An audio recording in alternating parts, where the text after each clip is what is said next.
Hello दोस्तों, नमस्कार। कैसे हैं आप? आप सभी का हमारे YouTube channel connect to exam पर स्वागत है। जैसा कि आप देख रहे हैं मैथ का मॉक टेस्ट चल रहा है, ठीक है? मैथ का मॉक टेस्ट कई सारे टेस्ट हमने पहले ही करा रखा है, आप जाके प्लेलिस्ट में देख लीजिएगा, ठीक है? और बाकी आज फिर से हम मैथ के लिए मॉक टेस्ट लेकर आए हैं। आपको आशा करते हैं आपको ये सारे के सारे क्वेश्चन एग्ज़ाम के हिसाब से लगेंगे। और बाकी सारे के सारे क्वेश्चन ये जो हैं, ये प्रीवियस ईयर क्वेश्चन है, ठीक है? प्रीवियस ईयर क्वेश्चन को लगाना बहुत ज़रूरी है। इससे हमारा प्रिपरेशन करने का जो तरीका है, वही सबसे बेस्ट तरीका यही होता है कि हम पहले प्रीवियस ईयर क्वेश्चन को लगाएँगे। प्रीवियस ईयर क्वेश्चन लगाते-लगाते ही हम बढ़िया से बढ़िया क्वेश्चन को भी लगा सकेंगे, जो भी नया क्वेश्चन बनेगा, उसको भी लगा लेंगे। हमें ये पता चलेगा कि हम पढ़ाई जो कर रहे हैं, वो किस वे में कर रहे हैं, ठीक है? प्रीवियस ईयर क्वेश्चन लगाने का यही मेन मोटिव यही होता है, ठीक है? बाकी ज़्यादा बातें नहीं करेंगे हम, सीधा चलेंगे क्वेश्चन पर, क्वेश्चन के थ्रू ही आपसे बातें करेंगे और अपना सेशन भी कंप्लीट करेंगे, ज़्यादा समय नहीं खराब करेंगे आपका। चलिए, पहला क्वेश्चन आ गया है। पहला क्वेश्चन कह रहा है, एक वस्तु के अंकित मूल्य में पहले 10% की वृद्धि तथा पुनः 20% की वृद्धि की जाती है। यदि अंतिम मूल्य ₹33 है, तो वस्तु का आरंभिक मूल्य ज्ञात कीजिए। बहुत ही सरल क्वेश्चन है। देखिए, इसको लगाने का तरीका क्या होता है, इसको 100 वाला मान के लगाएं, सबसे बेस्ट तरीका है, ठीक है? मान लेते हैं कि कोई वस्तु है, उसको हम मान लेते हैं x, ठीक है? x कोई वस्तु है मान लेते हैं। कह रहा है पहले 10% की वृद्धि होती है। 10% की वृद्धि होगी तो हो जाएगा कितने का? 110/100, ठीक है? फिर उसके बाद क्या कह रहा है? उसके बाद कह रहा है कि 20% की वृद्धि, 20% की वृद्धि करेगा तो कितना हो जाएगा? 120/100, ठीक है? यहाँ पे वृद्धि हो रहा है इसलिए 100 में ऐड करके लिखेंगे। अगर हानि होता तो 100 में से घटा लेते हैं, ठीक है? इतना करने के बाद ये जो वस्तु का कीमत है वो कितना हो गया है? वो हो गया है कितना? ₹33, ठीक है? अब हमसे पूछ रहा है कि x का मान, मतलब प्रारंभिक मूल्य कितना है, यही हमसे पूछ रहा है। तो x को हम प्रारंभिक मूल्य माने हैं, तो हम यहाँ से अब इसको सॉल्व करेंगे। जो भी x का मान आएगा यही हमारा क्या हो जाएगा? प्रारंभिक मूल्य, ठीक है? देखिए इसको सॉल्व कैसे करते हैं। सॉल्व करने के लिए देखिए 1 0 2 0 1 0 2 0 कट गया, ठीक है? 11 से कटेगा, 11 तिया 33, 3 बार में कट गया, ठीक है? 3 से ये कट जाएगा, 3 से 4 बार में कटेगा। अब ये 4 को कटाएंगे तो यहाँ से ये कितने बार में जाएगा? 25 बार में, ठीक है? और बाकी कुछ बचा? कुछ भी नहीं बचा। ये 25 नीचे है, यहाँ पे जाके क्या हो जाएगा? गुणा हो जाएगा। जब यहाँ पे जानते हैं यहाँ पे क्या बचा हुआ है? 1 बचा है, 25 का गुणा 1 में होगा तो बचेगा कितना? 25। ये x का मान हमारे यहाँ से निकल के कितना आ गया? ₹25। ये ₹25 क्या है? यही हमारा क्या है? प्रारंभिक मूल्य। x को हम माने थे प्रारंभिक मूल्य, तो ये हमारा जो ये निकल के आया है x का मान, ये हमारा क्या हो जाएगा? प्रारंभिक मूल्य हो जाएगा, ठीक है? चलिए, जो कि देखिए ऑप्शन नंबर डी हमारा सही होगा। इसी तरीके से अगला क्वेश्चन देखते हैं। चलिए देखते हैं दूसरा क्वेश्चन हमारा क्या है। दूसरा क्वेश्चन कह रहा है कि एक व्यक्ति ए से बी तक समान गति से 12 किलोमीटर प्रति घंटा की गति से जाता है तथा 4 किलोमीटर प्रति घंटा की गति से वापस आता है, ठीक है? तो उसकी औसत गति ज्ञात कीजिए। औसत गति देखिए, जब भी हमारा डिस्टेंस समान हो, जब भी हमारा डिस्टेंस समान हो और दो ही लोग हो या दो ही यूनिट कोई हो, तो हम कह सकते हैं कि उसका औसत चाल बराबर फार्मूला हमारा क्या बनता है? दो लोग के लिए हमारा औसत चाल क्या होता है कि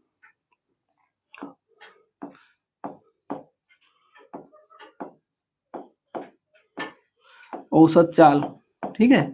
औसत चाल बराबर हमारा होता है, जब दो चालें हो, सिर्फ दो चाल दिया गया हो, तो उसके लिए होता है 2xy अपान x प्लस y, ठीक है? ये हमारा फार्मूला होता है। इस फार्मूले पर रख करके हम सीधा औसत चाल निकाल लेंगे। ये कब निकालेंगे? जब डिस्टेंस हमारा क्या होगा? समान होगा। जब डिस्टेंस समान होगा, डिस्टेंस समान होने का मतलब देखिए, जैसे इस क्वेश्चन के लिए, इस क्वेश्चन में क्या कहा है कि यहाँ से यहाँ तक की कोई डिस्टेंस है। पहला कोई जो x की चाल से जा रहा है, x का मान हमारा दिया गया है कितना? 12 किलोमीटर प्रति घंटा, ठीक है? 12 किलोमीटर प्रति घंटा, 12 किलोमीटर प्रति घंटा की गति से जाता है और 4 किलोमीटर प्रति घंटा की गति से आता है, ठीक है? 4 किलोमीटर प्रति घंटा की गति से वापस लौट आता है। यहाँ पे देखिए, जाने में जितना डिस्टेंस तय किया है उतना ही डिस्टेंस उसको आने में भी तय करना पड़ेगा, ठीक है? तो यहाँ पे डिस्टेंस क्या हुआ? समान। डिस्टेंस समान ऐसे ही होता है। देखिए आपको दो तरीके से, एक तो ये फार्मूला आपको आना ही चाहिए, फार्मूला भी आना चाहिए और एक बेसिक मेथड भी आना चाहिए। कभी कभी हमारा अगर बेसिक क्लियर रहता है ना, तो उससे क्या होता है, कभी कभी कुछ क्वेश्चन को कुछ भी घुमाएगा तो हम पकड़ लेंगे आसानी से। क्वेश्चन बेसिक जानना इसलिए जरूरी है कि आपका दिमाग जो होता है वो बढ़ जाता है, दिमाग खुलता है। दिमाग खुलना जो बहुत जरूरी है, दिमाग खुलेगा तो आपको कोई भी नया क्वेश्चन बनेगा तो आसानी से लगा लेंगे। ठीक है, देखिए अब इस क्वेश्चन को हम दो तरीके से लगाएंगे। हम जानते हैं कि ये बहुत ही इजी क्वेश्चन है, तो इसको आप डायरेक्ट इस फार्मूले से रख करके डायरेक्ट आंसर लगा सकते हैं। क्या हो जाएगा कि यहाँ से हम रखेंगे 2 गुणे 12, 2 गुणे 12 गुणे 4 बटे 12 4 16, कटाएंगे 4 चौके 16, 4 तिया 12, तो हमारा आ जाएगा 6 किलोमीटर प्रति घंटा। ये क्या हो जाएगा हमारा एवरेज स्पीड। ठीक है, एवरेज स्पीड हमारा क्या हो जाएगा 6 किलोमीटर प्रति घंटा। ऑप्शन नंबर बी सही होगा। लेकिन देखिए बेसिक मेथड क्या है, बेसिक मेथड कुछ भी नहीं है, यही है। देखिए क्या कहता है कि हम यहाँ से यहाँ तक की कुछ डिस्टेंस मान ले। ठीक है, डिस्टेंस औसत चाल बराबर हमारा मेन फार्मूला हमारा जो होता है औसत का, वो होता है क्या होता है कि कुल दूरी बटा कुल समय।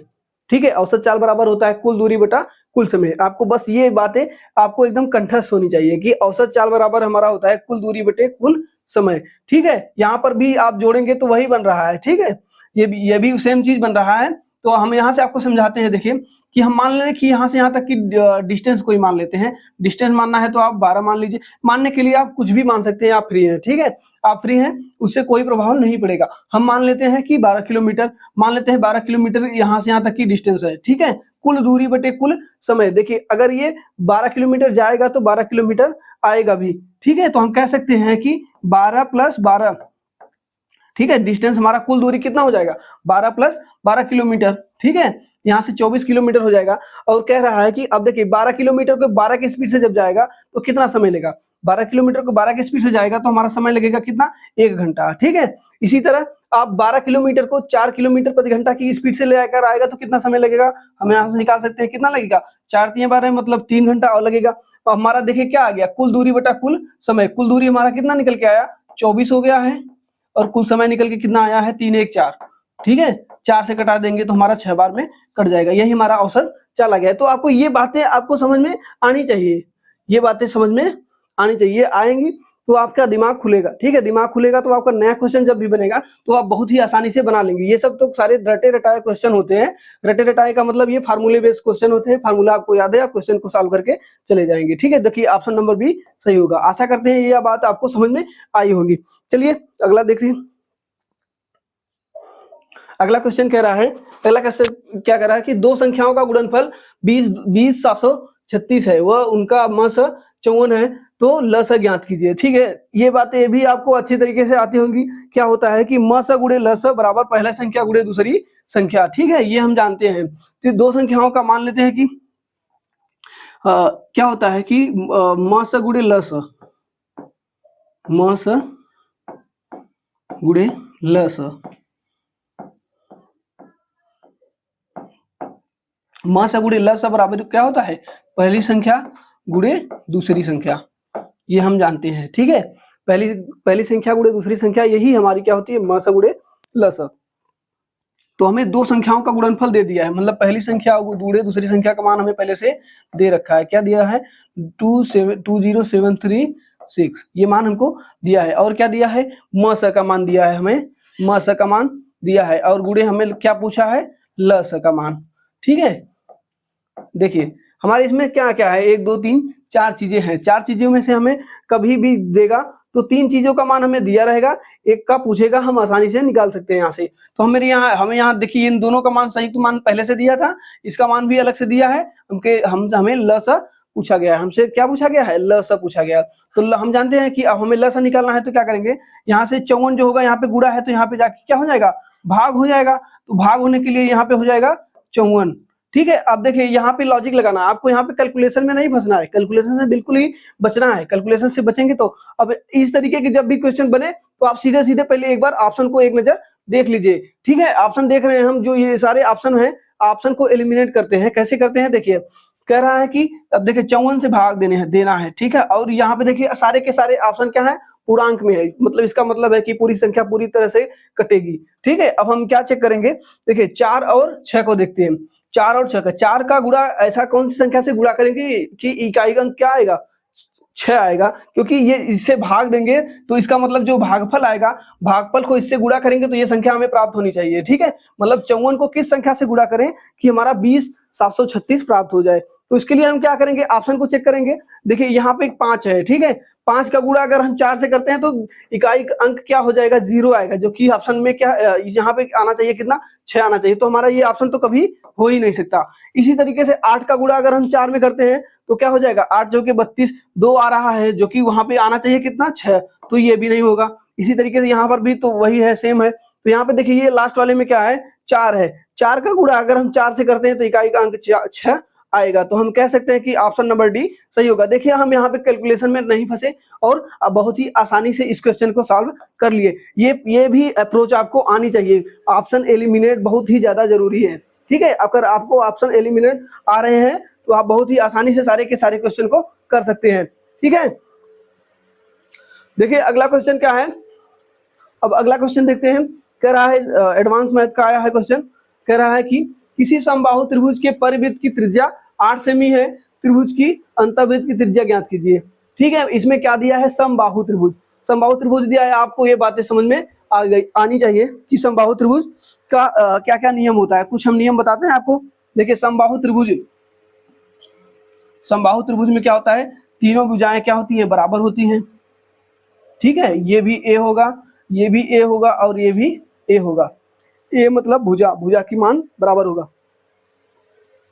तो और उसके बाद क्या है कि यहाँ पे देखिए समबाहु त्रिभुज में क्या होता है, ये जो लाइन होती है ना, ये लाइन, ये तो इसकी हाइट भी हो जाएगी, यही इसकी हाइट हो जाएगी, यही इसकी माध्यिका हो जाएगी, यही इसका कोण समद्विभाजक हो जाएगा, यही इसका लंब समद्विभाजक हो जाएगा, यही इसका जो इस पर केंद्र बनेंगे, तीनों केंद्र एक ही जगह पे बनेंगे। यहीं पे अंतः केंद्र बनेगा, यहीं पे परिकेंद्र बनेगा, यहीं पे लंब केंद्र बनेगा, यहीं पे गुरुत्व केंद्र बनेगा, यहीं पे आपका मतलब सारे के सारे केंद्र एक ही बनते हैं। कब, जब ये त्रिभुज होगा समबाहु त्रिभुज तब। ठीक है, तो देखिए यहाँ पे कह रहा है कि परिवृत्त की त्रिज्या, परिवृत्त की त्रिज्या क्या होती है, हम जानते हैं कि परिवृत्त की त्रिज्या जो होती है, परिवृत्त की जो त्रिज्या होगी,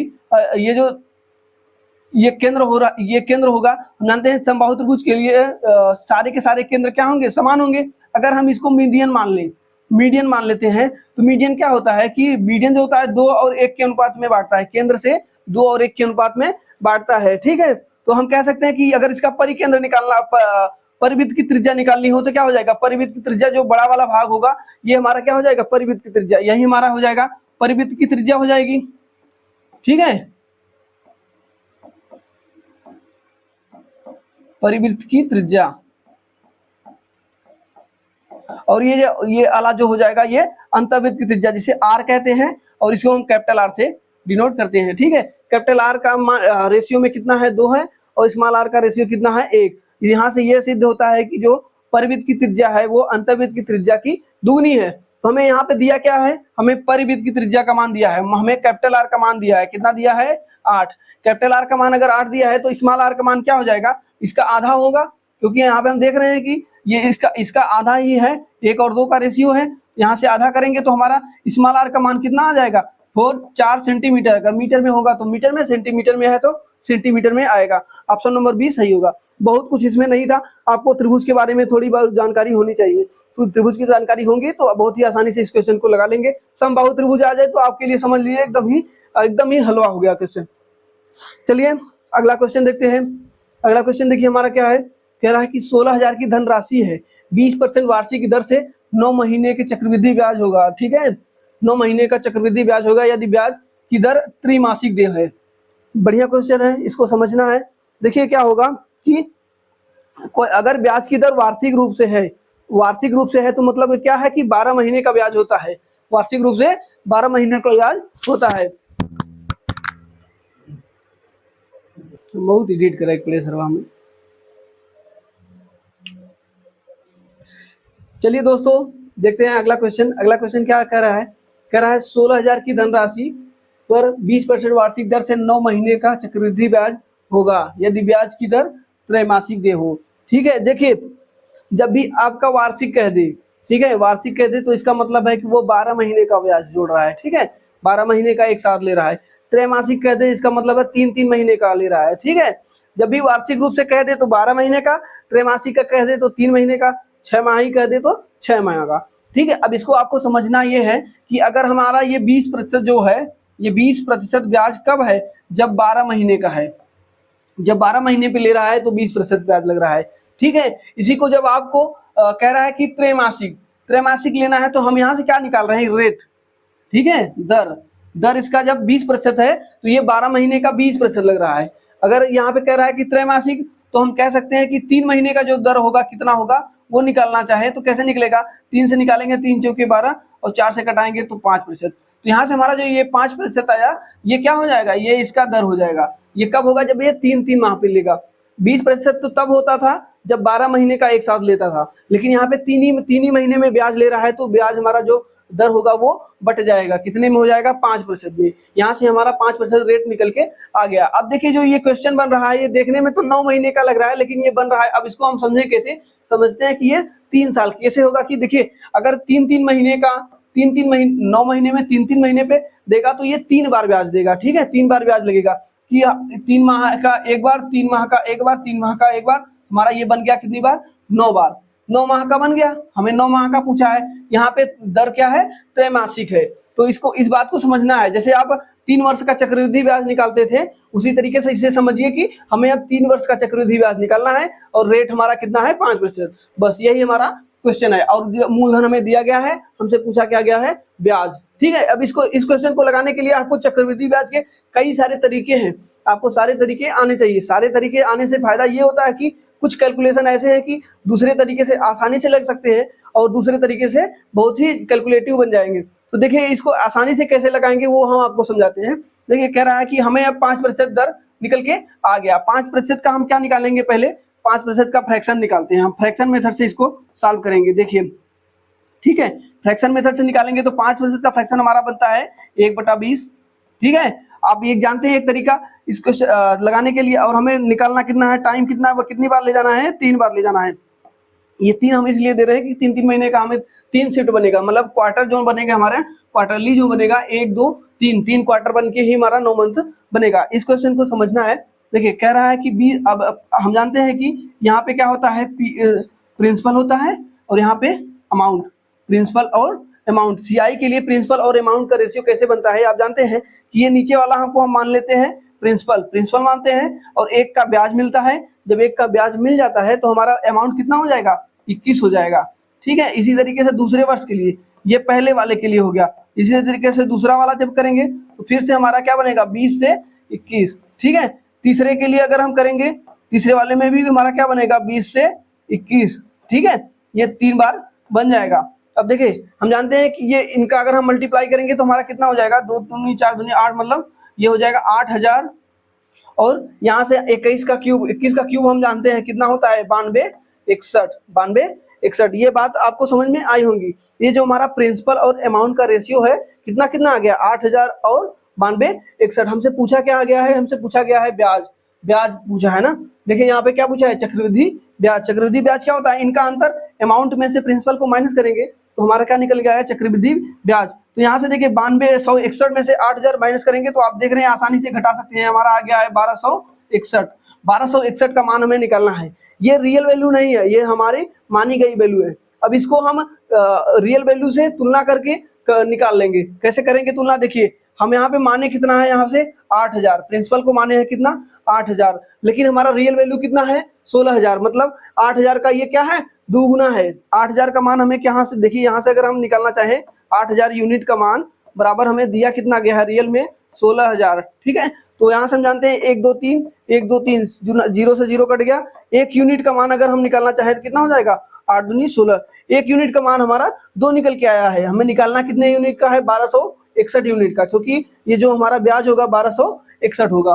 तो यहाँ से हम क्या करेंगे, 2 का गुणा, 1 यूनिट का मान अभी हम निकाल के लाए, 2 का गुणा इसमें कर देंगे, यही हमारा हो जाएगा चक्रवृद्धि ब्याज। देखिए इतनी आसानी से ये निकल के आ गया। 2 1 का 2, 2 6 12, बचा कितना, 1 हासिल, 2 1, फिर उसका 2 दूनी 4 1 5 और 2 1 का 2, 25 22। ये 25 22 ही हमारा क्या निकल के आया है, CI, आपको ये बातें समझ में बहुत ही आसानी से आ गई हो। हमने क्या किया, हमने ये किया कि पहले इनके जो रियल रेट जो है, रेट को हमने डिवाइड किया। रेट हमारा जो बन रहा है वो 5% का बना, 5% का हमने फ्रैक्शन निकाला 1/20। अब इसको हम रेशियो मेथड में प्रिंसिपल और अमाउंट के रेशियो में बांट दिए। हम जानते हैं आपको आसानी से ये बातें आपको पता होनी चाहिए पहले से, नहीं पता होगी तो हम आपको सीआई और एसआई का बहुत ही बढ़िया चैप्टर कंप्लीट कराएंगे। आप लोग हमारे उस चैप्टर को ध्यान से देखिएगा। बाकी अब ये चल रहा है प्रैक्टिस सेट। प्रैक्टिस सेट में आपको सारे तरीके पहले से पता होना, हम आशा करते हैं कि ये आप कहीं न कहीं से पढ़े होंगे। ठीक है, तो आपको ये बातें आसानी से समझ में आ गई होंगी। इस मेथड को हम इसलिए लिए क्योंकि ये आसानी से कैलकुलेशन को हम यहाँ पे ये इस चीज को देखें, इससे हमें समझ में आया कि ये हम इसको अगर इस तरीके से लगाएंगे तो हम कैलकुलेशन में नहीं बचेंगे। ठीक है, चलिए देखिए इसी तरीके से हमारा जो ऑप्शन होगा कितना आया 25/22, जो कि ऑप्शन नंबर बी सही होगा। चलिए अगला क्वेश्चन देखते हैं। अगला क्वेश्चन क्या कह रहा है, कह रहा है कि एक बर्तन में 60 किग्रा दूध है, इसमें 6 किग्रा दूध बाहर निकाला जाता है और उतना ही पानी डाल दिया जाता है। यह प्रक्रिया लगातार 2 बार और दोहराई जाती है, तो बर्तन में शेष बचे हुए दूध की मात्रा बताइए। ठीक है, देखिए इसमें शेष दूध, जैसे मान लीजिए कि कोई मात्रा है, कोई मात्रा x है। ठीक है, ये इसमें तो सभी बराबर बराबर निकाले गए हैं, मतलब तीनों बार निकाला गया है तो 6 किग्रा ही निकाला गया है। कभी कभी आपको अलग अलग बता देगा, तो अभी आपको ये बातें समझ में आनी चाहिए। इस फार्मूला का है तो फार्मूले पर, लेकिन ये फार्मूला का यूज भी है। ठीक है, कैसे करना है देखिए हम समझाते हैं आपको। कि मान लेते हैं कि पहले कोई वस्तु में मतलब x लीटर कुछ थी, कुछ भी हमारा दूध ही मान लेते हैं, x लीटर दूध था। उसमें क्या हुआ कि पहले मान लेते हैं कि वहां से अब अगर हमें शेष वाला फार्मूला एक जानते होंगे क्या होता है, शेष के लिए क्या होता है x 1 minus a upon x। ठीक है, अब इसी तरीके से अगर दोबारा निकालेगा तो दोबारा हमारा क्या हो जाएगा 1 माइनस अगर a ही निकाला तो a मान लेते हैं कि उसका अलग मान निकाला तो b अपान x। ठीक है, इसी प्रकार 1 माइनस c अपान x। ये कि जितनी बार अलग अलग निकाले, अगर एक ही मात्रा अगर समान, जैसे यहाँ पे देखिए 6 किग्रा ही निकाल रहा है तो मात्रा हमारा यहाँ पे सब जगह क्या हो जाएगा ए हो जाएगा। लेकिन अगर अलग अलग मात्रा में निकालेगा तो हम इसी तरीके से करते चले जाएंगे, 1-2 बार और निकालेगा, 3 बार और निकालेगा, जितनी बार निकालेगा हम यहाँ पे गुणा करते हुए चले जाएंगे। तो देखिए इस क्वेश्चन के लिए ये फार्मूला कैसे यूज होगा, देखिए कह रहा है कि यहाँ पे देखिए 6 किग्रा को निकाला जा रहा है, तो हम इस फार्मूला को अगर निकालेंगे तो हम मान लेते हैं x का मान हमें पहले से पता है, x का मान हमें पहले से पता है कितना है 60। ठीक है, फिर उसके बाद क्या कर रहा है कि 1 माइनस, ये देखिए यहाँ पे माइनस है, 1 minus a upon x। a का मान कितना है 6 और x का मान हमारा कितना है 60 है। ठीक है, कह रहा है कि देखिए ये निकाला गया, उसके बाद कह रहा है कि उतना ही पानी डाल दिया गया। यह प्रक्रिया 2 बार और यह और 1 बार पहले से हुआ था, मतलब ये कितनी बार हुआ है 3 बार। इसी को हम 3 बार न लिख करके हम 3 का यहाँ पे क्यूब कर सकते हैं। आप जानते हैं कोई भी चीज अगर गुणा में सेम चीजें हैं तो उनका क्यूब बन जाता है। अगर स्क्वायर 2 बार होता तो स्क्वायर बनता, क्यूब होता 4 होता तो इनके घात पे 4 हो जाता। ये बात तो आपको आसानी से समझ में आ रही होंगी। अब हम इसको सॉल्व करते हैं। देखिए इसको अगर हम सॉल्व करेंगे तो कितना हो जाएगा, 6 से कटाएंगे तो हमारा 1/10 यहाँ पे बन जाएगा, 10 में से 1 जाएगा तो 9 बजेगा, 9/10। ठीक है, देखिए इसको हम सॉल्व करते हैं। 6 गुणे 60 गुणे यहाँ पे बन रहा है कितना, यहाँ पे ये 10 कटा था, 10 में से 1 जाएगा तो 9/10। ठीक है, इनके पावर कितना बन रहा है 3, जो जैसे था वैसे। अब इसी को हम सॉल्व किए, 9 का क्यूब और 1000। देखिए अभी इसको आगे और सॉल्व करते हैं। आगे सॉल्व करेंगे तो हमारा हो जाएगा 60 गुणे 9 का क्यूब होता है कितना 729 और 10 का क्यूब कितना होता है 1000। ठीक है, यहाँ से 1 0 कटा देंगे। देखिए आपको कैलकुलेशन कैसे करना है, कैलकुलेशन से बचना है।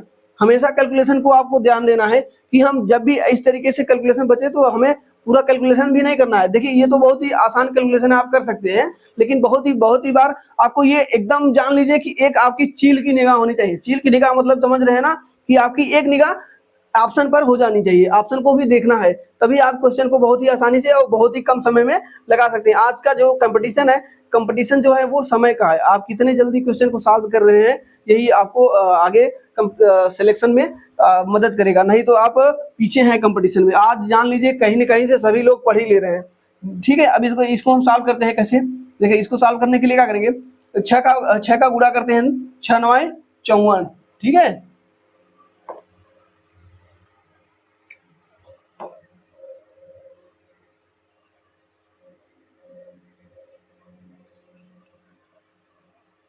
देखिए यहाँ पे बचा क्या है, देखिए 6 गुणे 729 बटे 100, यही बचा है। अब इस कैलकुलेशन को करना है, 6 9 54, 4 आ रहा है। देखिए हमारा 4 तीनों में आ रहा है। उसके बाद क्या है, 6 दूनी 12, 12 5 17, 74। देखिए और यहाँ पे हम देख रहे हैं दो जीरो नीचे है, तो इसका मतलब है कि हमारा दशमलव के बाद 7 4 आना चाहिए। 7 4 देखिए यहाँ पे बी में आ रहा है और कहीं पे बी नहीं आ रहा है, तो हम ऑप्शन नंबर बी मार के चले जाएंगे। पूरा कैलकुलेशन करने की जरूरत नहीं है, आपको कैलकुलेशन से बचना है।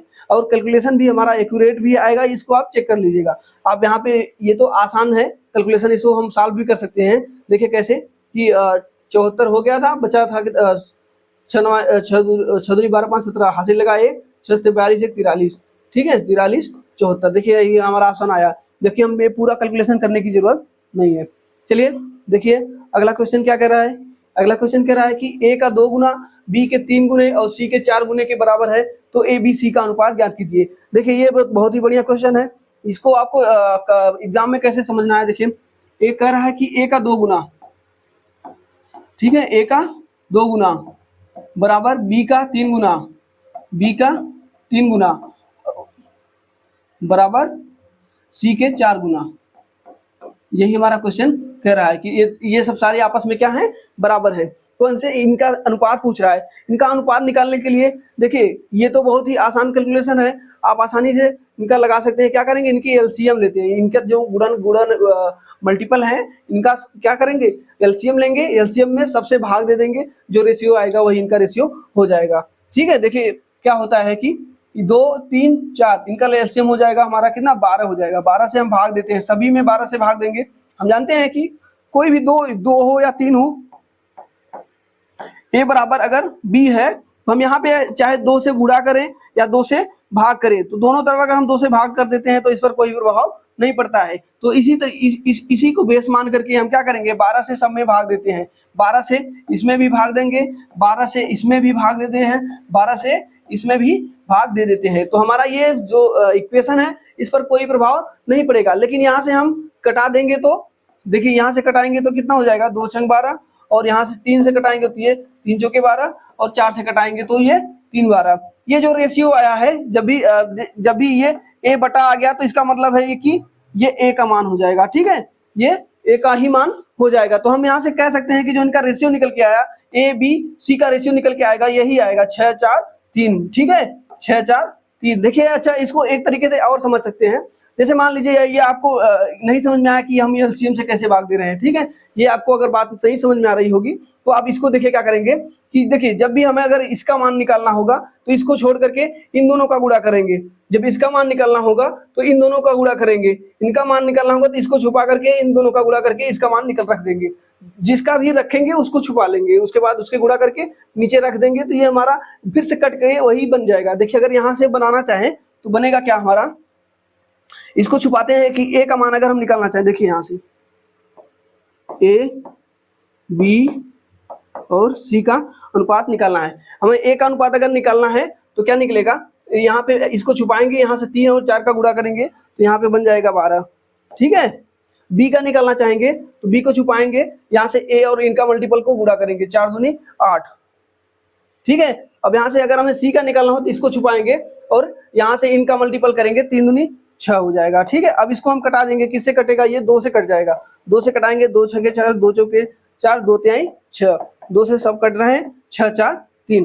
देखिए हमने तरीके बदले लेकिन हमारा आंसर नहीं बदला, तो हमारा ये क्वेश्चन सही हुआ। देखिए 6 4 3 कौन सा है, ये देखिए डी वाला ऑप्शन क्या है, वो सही हो गया है। चलिए अगला क्वेश्चन देखते हैं।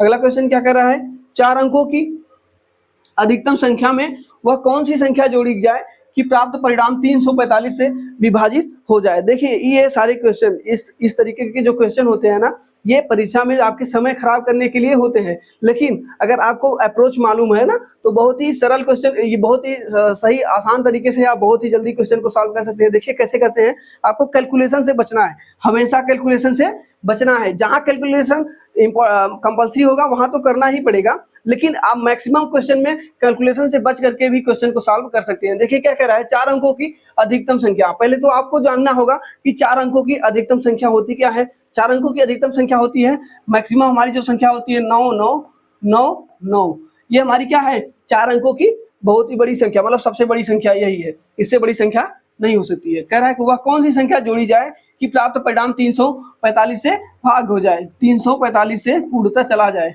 पूर्णतः कट जाए। ठीक है, अब देखिए हम आपको पहले से ही बताए हैं कि ऐसे क्वेश्चन में आपको तुरंत चेक करना है कि एक बार ऑप्शन पर भी आपका निगाह होना चाहिए।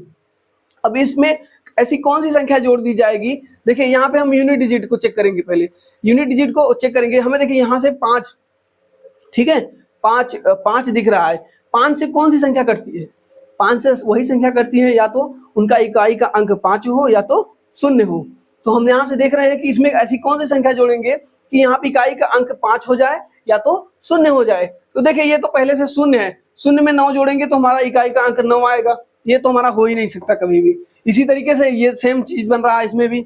अब देखिए यहाँ पे सी और डी में अगर हम 5 जोड़ते हैं, इसमें यहाँ 5 जोड़ेंगे तो इकाई का अंक यहाँ पे क्या बनेगा, अगर इसमें 5 जोड़ेंगे तो हमारा इकाई का अंक बन जाएगा 4 बनेगा, जो कि 5 से कभी भी ये पूर्णतः विभाज्य नहीं होगा। तो हमारा ये भी ऑप्शन एलिमिनेट हो गया।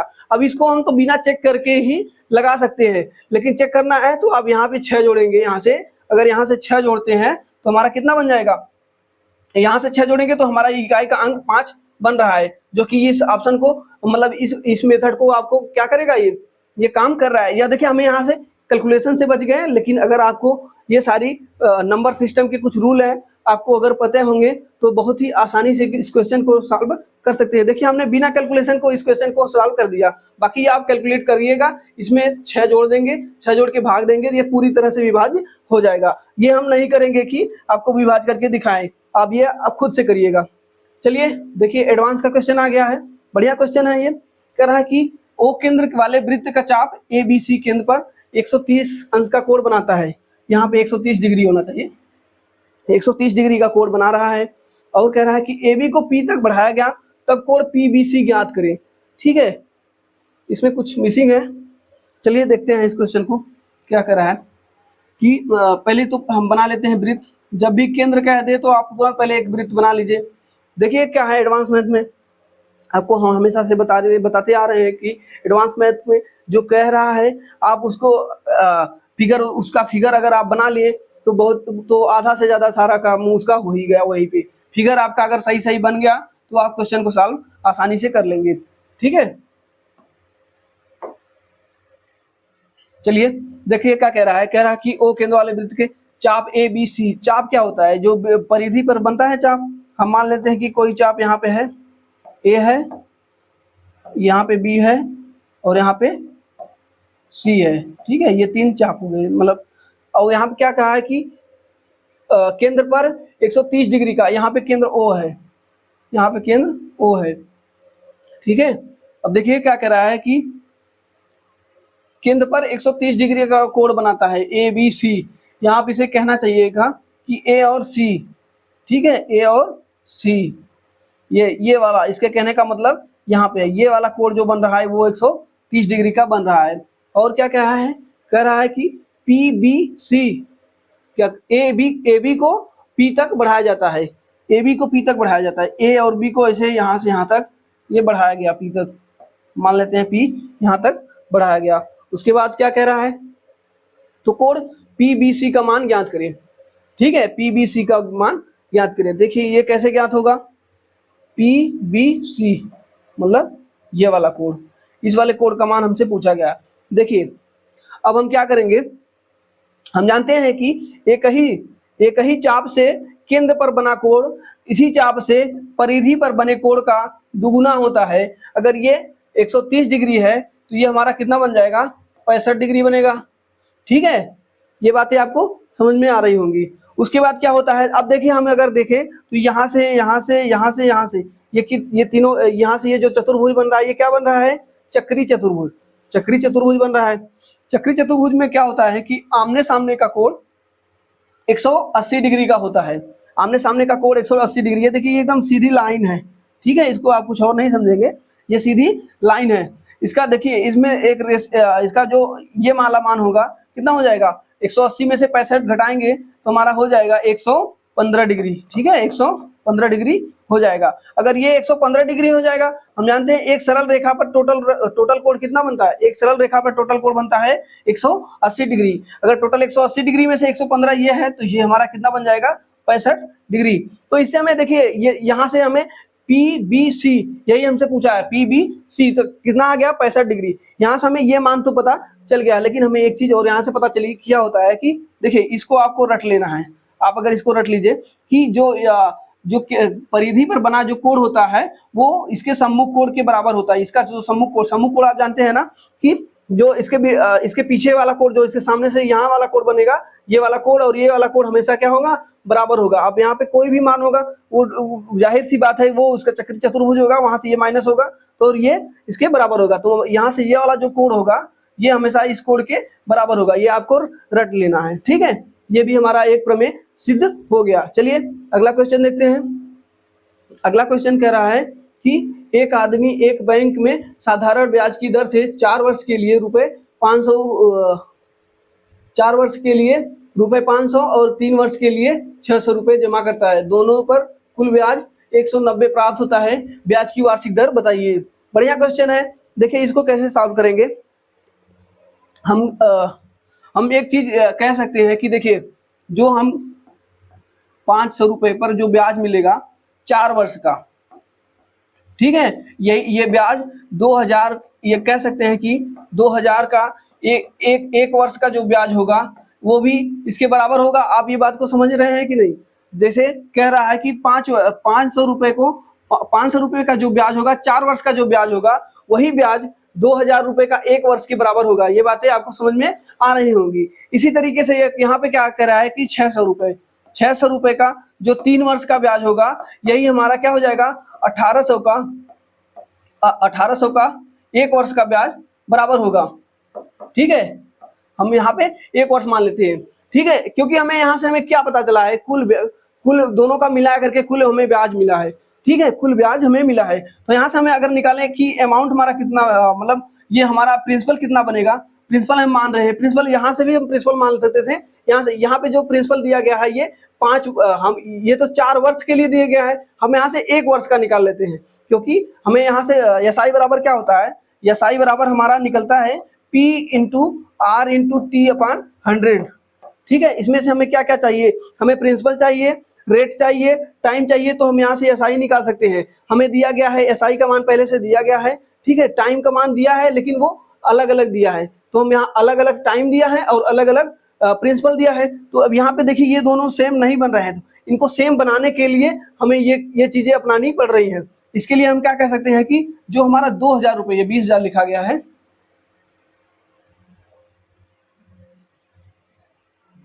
जो हमारा 2000 रुपए का एक वर्ष का ब्याज होगा, वही 500, अगर रेट समान है तो 500 रुपए का 4 वर्ष का जो ब्याज होगा वो बराबर होगा, ठीक है। ये बातें आपको समझ में आ रही होंगी। सेम उसी तरीके से 600 रुपए का जो 3 वर्ष का ब्याज होगा, वही 1800 रुपए का एक वर्ष का ब्याज होगा जब दर समान होगा। यहाँ पर भी रेट वही है और यहाँ पर भी रेट वही है। अगर रेट समान है तब ये कंडीशन बता रहे हैं। तो यहाँ पे हम अगर निकालना चाहे टोटल अमाउंट कितना निकल के आ रहा है, ये टोटल बन कितना रहा है, 3800 रुपए। ये हमारा प्रिंसिपल, हम इसको अगर प्रिंसिपल मान लेते हैं, ठीक है।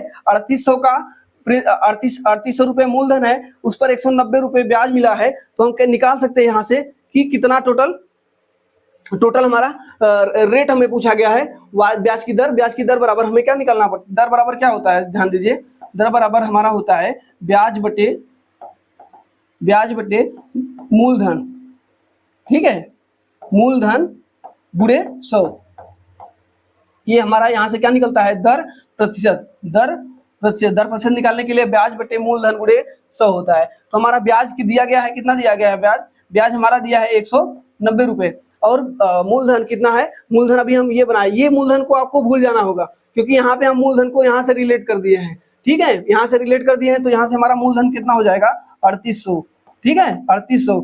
अब ये हम इसको मान लेते हैं कि ये मूलधन 3800 रुपए, एक वर्ष में 190 रुपए ब्याज मिला है, रेट निकालना है तो 100 से गुणा कर देंगे, 100 से गुणा करेंगे तो देखिए इसको सॉल्व करते हैं, 1 2 1 2 19 से कटाएंगे तो 19 से क्या 19, 19 दूना 38, 2 से कटाएंगे तो ये 5, यहाँ से हमारा रेट निकल के आ गया है 5%, ठीक है। देखिए हमने ये कैलकुलेशन से बचने के लिए आपको ये इस तरीके से सॉल्व कराया, जो कि हमारा ऑप्शन नंबर सी सही होगा। नहीं समझ में आया होगा तो आप फिर से इस क्वेश्चन को समझिएगा, बहुत ही बढ़िया क्वेश्चन, लॉजिक क्वेश्चन है, ये सारे मेंस के क्वेश्चन है, ठीक है, ये भी एसएससी और रेलवे एनटीपीसी के मेंस के क्वेश्चन है, बढ़िया क्वेश्चन में आते हैं ऐसे क्वेश्चन। चलिए अगला क्वेश्चन देखते हैं। अगला क्वेश्चन क्या है, ए और बी किसी काम को 72 दिनों में, बी और सी 120 दिनों में तथा ए और सी 90 दिनों में कर सकते हैं। तो कह रहा है यदि ए बी सी तीनों एक साथ काम करते हैं, 3 दिन में काम का कितना भाग खत्म हो जाएगा। बढ़िया क्वेश्चन है लेकिन बहुत ही आसान, टाइम एंड वर्क का क्वेश्चन अगर आपको दे दे तो बहुत ही आसान। और ये सारे के सारे क्वेश्चन ऐसे टॉपिक हैं कि आप कोई भी एग्जाम दे लीजिए, कोई भी एग्जाम बिना इसको लिए कंप्लीट ही नहीं होता है, ऐसा लगता है, ठीक है। सारे के सारे कोई भी एग्जाम आप देंगे तो टाइम एंड वर्क से जरूर ही 1 से 2 3 कभी कभी 3 से ज्यादा भी क्वेश्चन पूछे जाते हैं। तो मैथ में अगर 1 से 2 क्वेश्चन किसी चैप्टर से आ रहे हैं तो बहुत ही बड़ी बात है, ठीक है, क्योंकि 20 क्वेश्चन का होता ही है, 25 26 26 30 चैप्टर है, 20 क्वेश्चन में 25 चैप्टर में से 2 क्वेश्चन अगर एक ही चैप्टर से आ रहे हैं तो बहुत बड़ी बात है, ठीक है। ए और बी, ठीक है, ए और बी किसी काम को 72 दिनों में कर सकते हैं, और क्या है बी और सी 120 दिनों में कर सकते हैं, और क्या कह रहा है कि ए और सी 90 दिनों में, ए और सी कितने दिन में 90 दिन में। अब हम जानते हैं कि अगर तीनों का टाइम पता चल गया है तो हमें एक टोटल वर्क मानना पड़ता है, टोटल वर्क मानते हैं तो उससे हमें क्या मिलता है, इनका क्षमता पता चलता है, क्षमता पता चल जाएगा तो हम जो चाहे जो भी क्वेश्चन हमसे पूछेगा हम निकाल सकते हैं बहुत ही आसानी से। तो हम यहाँ जानते हैं कि इनका एलसीएम क्या होगा, एलसीएम हम देख रहे हैं कि 72 120 और 90 इनका हो जाएगा एलसीएम 720। ये आपको हैबिट में आ जाएगा कि आप देख करके समझ जाएंगे कितने में इसका हो जाएगा, ठीक है। ये क्या होता है कि एलसीएम हमेशा जान लीजिए कि बड़े वाले का मल्टीपल होता है, एलसीएम हमेशा बड़े वाली संख्या का मल्टीपल होता है, इस बात को आपको अच्छी से आना चाहिए। तो देखिए 720, यहाँ 720 तो यहाँ से ए प्लस बी का अगर क्षमता निकालना चाहे टोटल वर्क हम मान लिए कितना 720, और इनका टाइम लग रहा है 72, तो यहाँ पे क्षमता निकालेंगे तो हम टोटल वर्क में से टाइम को भाग देंगे तो इनका क्षमता निकलता है, 72 में भाग देंगे तो यहाँ पे इनका क्षमता हो जाएगा 10, और बी और सी का निकालेंगे तो 12 6 72 6 हो जाएगा, और ए और सी का निकालेंगे तो कितना हो जाएगा 9 8 72, मतलब कितना हो जाएगा 9 8 72 मतलब 8 हो जाएगा, ठीक है। ये इनका क्षमता पता चल गया है।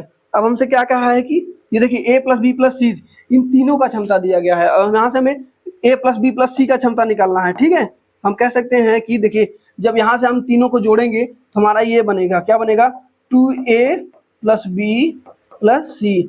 ये 2 क्यों आया जानते हैं कि यहाँ पे अगर तीनों को जोड़ेंगे 1 2 यहाँ पे है बी और बी, सी और सी सब 2 2 है, सब 2 2 है तो 2 हम सब में से कॉमन ले लिए हैं, और इसको हम जोड़ेंगे यहाँ से क्षमता निकालेंगे कितना हो जाएगा 8 6 14 10 24, ठीक है 24 हो जाएगा।